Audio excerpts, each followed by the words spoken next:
Olá pessoal, tudo bem? Aqui é a professora Gabriela com o tema da nossa videoaula de hoje, que é doenças transmissíveis. Um dos temas mais atuais, né, que nós estamos vivenciando hoje, principalmente pela situação do Covid-19, né? Então a gente vai falar um pouquinho sobre algumas doenças virais, bacterianas e demais doenças aí que a gente vai citar no decorrer desse capítulo. Nossa aula vai ter alguns momentos, essa primeira parte, tá? Devido à extensão do conteúdo. Então, essa é a primeira parte da nossa videoaula sobre doenças transmissíveis. Vamos começar. Bom, para a gente começar a falar sobre esse tema, nós vamos falar um pouquinho sobre as defesas do nosso corpo, né? As defesas naturais e as defesas artificiais que podem ser provocadas no nosso corpo. Bom, estamos permanentemente em contato com grande quantidade de micro-organismos. Esses micro-organismos podem ser causadores de doenças ou não, tá? Mas nem por isso ficamos doentes o tempo todo. Por quê? O nosso organismo ele é capaz de produzir defesas contra esses micro-organismos. Uma dessas defesas são os anticorpos, que são proteínas que se ligam aos organismos invasores e ajudam a destruí-los. Então a gente vai observar essa imagem aqui, a gente vai perceber que existem os glóbulos brancos, né, que são aquelas células de defesas presentes no nosso sangue, e esses glóbulos brancos, existem alguns exemplos de glóbulos brancos, né, linfócitos ali, alguns outros, e a gente vai perceber que cada grupo de glóbulo branco, ele tem uma especificidade na defesa contra um tipo de corpo estranho, né? Então, o corpo estranho pode ser uma bactéria, pode ser um vírus, pode ser um protozoário, pode ser um verme, pode ser infinitos organismos ali que vá trazer algum problema para o nosso corpo. E os glóbulos brancos vão ter essa responsabilidade de produzir anticorpo para defender o nosso corpo contra esses componentes. Então, na presença desses corpos estranhos, os glóbulos brancos vão até ali e vai ser estimulado nele a produção de um anticorpo, que é essa proteína. Essa proteína vai se ligar a esse corpo estranho, que poderá ser um vírus, uma bactéria, ou enfim, até uma célula cancerígena produzida pelo próprio corpo, para tentar destruí-lo, né? A reação do organismo, porém, pode não ser imediata, e por isso a gente pode ficar doente, mas quando imediata a gente nem imagina que estivemos em contato com esses componentes, ok? Bom, a reação, como a gente já falou, né, pode não ser imediata. Em muitos casos, depois de curados, nos tornamos protegidos ou imunes, né, contra certas doenças, como é o caso do sarampo, que a gente contrai uma vez apenas, por exemplo. Há muitas doenças infecciosas que atingem a espécie humana. Às vezes, como é o caso da gripe, elas surgem e se espalham rapidamente e atingem grande número de pessoas em uma única região. Aí a gente chama de epidemia. Outras vezes a doença persiste por vários anos em uma região e afeta um número relativamente grande de pessoas. Nesse caso a gente chama de endemia. Quando a doença se espalha por muitos lugares do planeta, temos então a pandemia, que é o que nós estamos vendo hoje com o Covid-19, tá? Bom, falando um pouquinho sobre vacina, que é um tipo de defesa artificial. Bom, é a melhor forma de evitar as doenças transmissíveis, né? Que elas se espalhem, né? A melhor forma de evitar que elas se espalhem através da vacina e que atinjam também muitas pessoas. E por meio da prevenção, que é a vacina, é a melhor maneira. Então, existem hoje algumas pessoas que não acreditam, algumas pessoas que se negam a se vacinar e a vacinar seus filhos. Esse é um problema muito grave, porque historicamente a vacina tem importância muito grande na erradicação de muitas doenças, ou seja, na eliminação de muitas doenças. Daí a gente precisa ser racional contra esse ponto, né? A ciência cresceu muito e a vacina é um avanço muito grande. Então a gente tem aí, por ser um tratamento preventivo, na maioria das vezes a vacina pode ser aplicada antes de que o indivíduo seja infectado. Há vacinas, por exemplo, contra sarampo, rubéola, cachumba, catapora, poliomielite, raiva, gripe, febre amarela e muitas outras doenças como a hepatite. Os cientistas estão constantemente pesquisando vacinas contra outras doenças. Por causa da vacina em massa, a varíola foi erradicada, uma doença que matou centenas de pessoas. Aqui foi eliminada, né? Isso é muito importante. Existe o que a gente chama de calendário nacional de vacina, que contém as vacinas de interesse prioritário. Elas são distribuídas gratuitamente nos postos de vacina da rede pública. A vacinação é feita de acordo com a faixa etária e considera também os profissionais expostos aos riscos, né? São os professores, os médicos, os enfermeiros que estão sempre ali, expostos a uma grande quantidade de pessoas. Eu peguei um calendário de vacinação do ano de 2019, só para vocês entenderem como funciona mais ou menos. Então, existem aqui, ao lado, as vacinas que devem ser tomadas e aqui a faixa etária da idade da criança até adolescente para ser tomada, né? Então, tem vacinas que devem ser tomadas ao nascer, né? 2 meses depois, 3 e assim até os 14 anos. E de acordo com algumas campanhas, né? De acordo com epidemias ou endemias que acontecem pelo mundo afora, os adultos e idosos também são inseridos nesse calendário de vacina. Bom, outros medicamentos que nos ajudam na defesa do nosso corpo. Quem nunca ouviu falar sobre antibiótico, né, pessoal? Eu acho muito difícil alguns de vocês nunca terem tomado um antibiótico. O antibiótico é uma medicação feita especificamente para a defesa contra bactérias. Então, quando a infecção se tratar de uma bactéria, ou seja, de uma infecção bacteriana, o medicamento que será adotado é um antibiótico.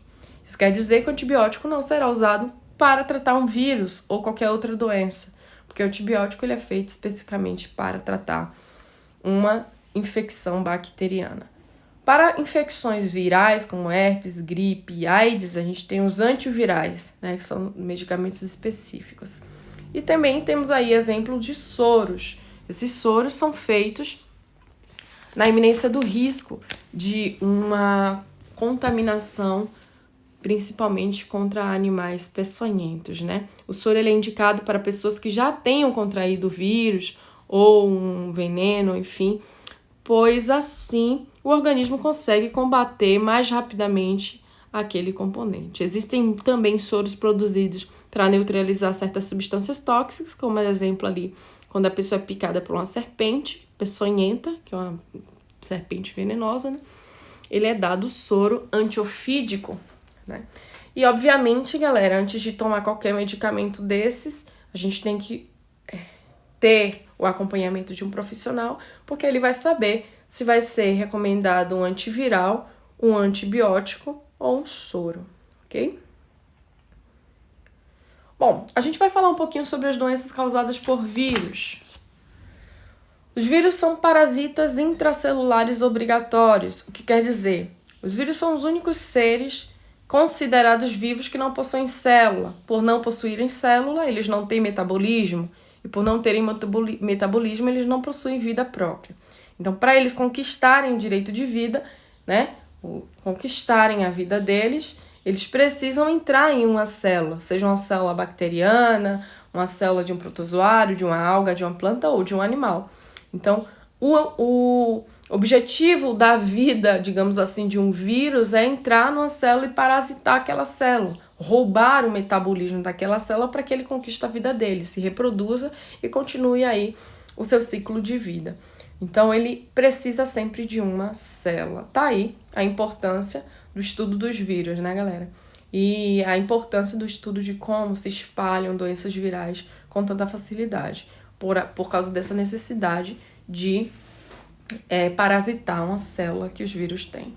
Muitas doenças podem causar centenas de situações, de características, né, de sintomas, e de acordo com a virose, seja uma gripe, um resfriado, a poliomielite, o sarampo, rubéola, cachumba, a catapora, todas elas são transmitidas de pessoa para pessoa por meio de secreções, né? Seja por espirro, tosse, fala, e aí a gente insere até o Covid também, que é por causa das gotículas, né, espalhadas pelo ar. Já também existem viroses que são transmitidas por animais, né? Que a gente chama de vetores, aquele animal que transmite. Tá? Ele não causa doença, ele apenas transmite, ele passa a doença adiante. Que é a dengue, a zika, a chikungunya, a febre amarela, que são por mosquito, né?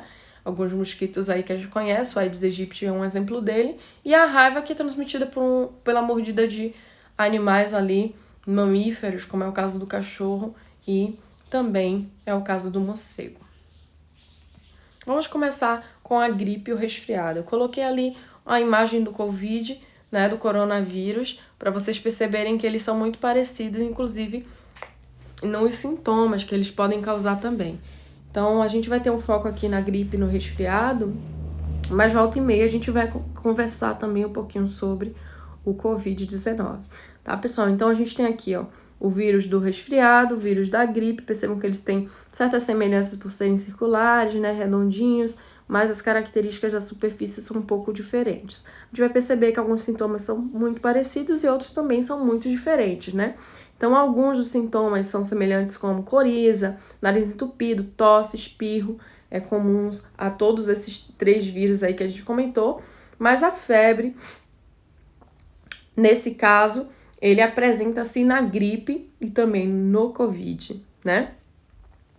Nos 2 casos, nos 3 casos, né, a transmissão se dá quando o vírus de uma pessoa infectada são espalhados por gotículas eliminadas pelas vias respiratórias nasais e orais, né, como espirro e tosse. Por isso aí, no momento que estamos vivendo hoje, é importante o uso da máscara e da profilaxia, né, do lavar a mão, do usar o álcool em gel, para reduzir a transmissão e o contágio desse vírus.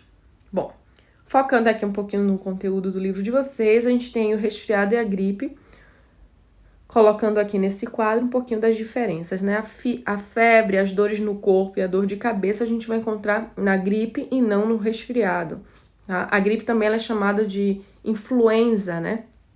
Vocês já devem ter ouvido e visto aí nos jornais e nas representações de vias públicas, né? Por quê? Porque antigamente se acreditava que a doença era provocada por influência de corpos celestes. De acordo com os dados científicos, a gente percebeu que isso não é mais uma verdade, né? Então, a poliomielite, próxima virose aí, próxima doença viral. A gente vai acompanhando no livro, a página 150. Tá, pessoal? Na maioria das pessoas, a poliomielite causa apenas febre e mal-estar. Em algumas, porém, pode atacar o sistema nervoso, provocando paralisia ou até mesmo levar à morte.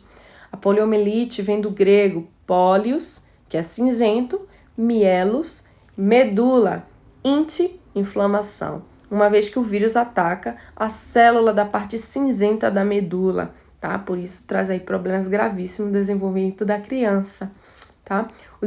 O vírus é transmitido por meio da água ou de alimentos contaminados e por contato com saliva ou fezes do doente. Para evitar a doença, é muito importante que a criança seja vacinada na época recomendada pelo médico. Também são importantes o saneamento básico e medidas de higiene. Tá? Com a campanha de vacinação, o número de casos de pólio caiu mais de 95% no mundo, mas mesmo sendo considerada oficialmente erradicada, em muitos países como o Brasil, não se pode garantir que o vírus tenha sido extinguido. Então, a gente precisa sempre voltar com campanhas de vacinação para trazer para essas pessoas que não acreditam ou que, enfim, não tem fé na ciência, né? Que a vacinação é a melhor forma de prevenir as doenças. Galera, a vacina da poliomielite, ela é a gotinha, tá? Os gotinha que vocês veem aí sempre é a vacinação da poliomielite. E vacinam em média de 1 a 4 anos de idade ali. As crianças nessa faixa têm que passar por esse processo de vacinação, tá? Aqui tá mostrando uma imagem onde que mais ou menos o vírus ele ataca, né, na medula espinhal, fazendo com que a criança tenha ali a paralisia infantil. Vocês devem já ter visto algumas crianças com esse problema aí de desenvolvimento no dia a dia de vocês. Bom, próxima doença viral ou virose é o sarampo. Assim como o sarampo, a rubéola, a catapora e a cachumba, que a gente vai ver no decorrer dessa aula, são doenças virais comuns em crianças, tá? Mas isso não quer dizer que não aconteça nos adultos. Todas elas podem ser prevenidas por meio da vacinação. Existem vacina para todas elas, tá? Acomete principalmente crianças até 10 anos de idade. Ela apresenta tosse, febre alta, manchas vermelhas no corpo, mas em geral são curadas naturalmente em poucos dias. Mas em crianças com problemas de desnutrição, né? Com problemas de nutrição ali, podem ocorrer complicações. Nesse caso, a criança deve ser atendida imediatamente pelo médico, que tem os riscos de morte. A transmissão seria pela eliminação do vírus pelas vias respiratórias. A gente vai perceber que muitas doenças virais são transmitidas assim, tá? E a prevenção é feita pela vacina tríplice viral. Galera, a palavra tríplice viral é uma palavra dada para uma vacina que trata ao mesmo tempo 3 doenças, tá? Por isso, tríplice. O sarampo, a rubéola e a cachumba são tratadas por uma vacina só. Aqui está o estado da criança quando contrai essa doença. Rubéola, próxima doença viral.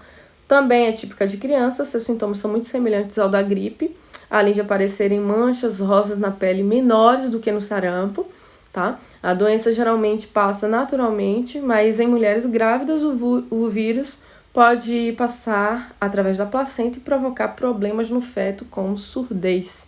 E aí vira uma doença grave.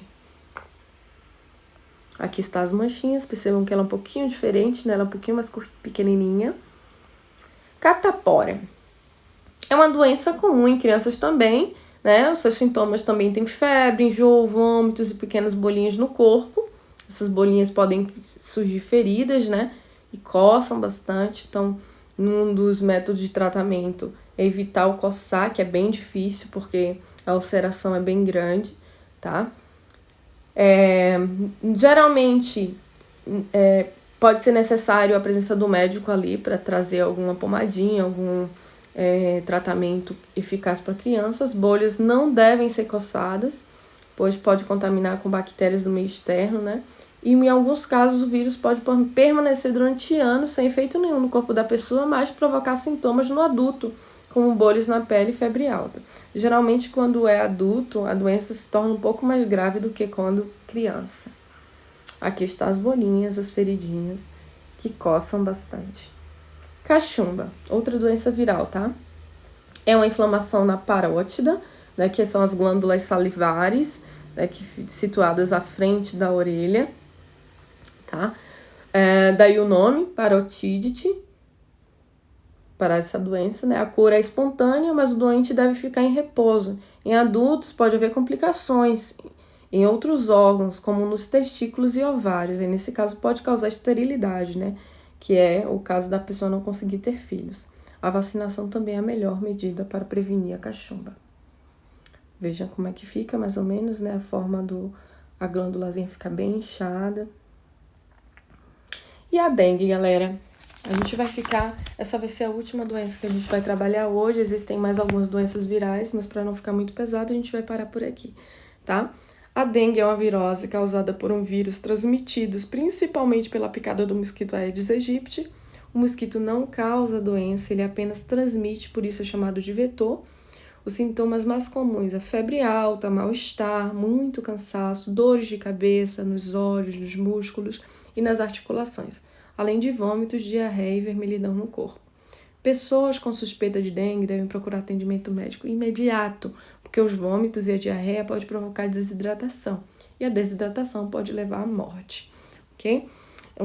Uma observação importante é que o Aedes aegypti, só a fêmea transmite o mosquito. Óbvio que a gente não consegue identificar quem é macho e quem é o fêmea, então a gente vai tratar de eliminar os mosquitos do Aedes de forma geral, né? Mas as fêmeas, elas têm essa necessidade porque são as únicas que são hematófagas, as únicas que se alimentam de sangue.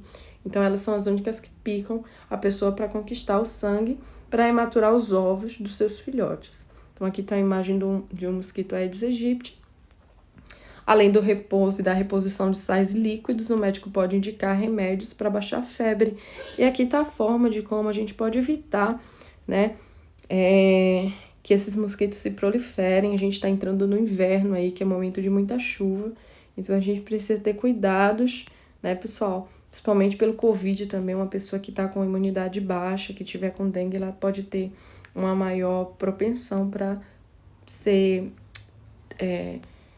para contrair outras viroses, como é o caso do Covid, né? Então a gente tem que ter cuidado redobrado nesse inverno.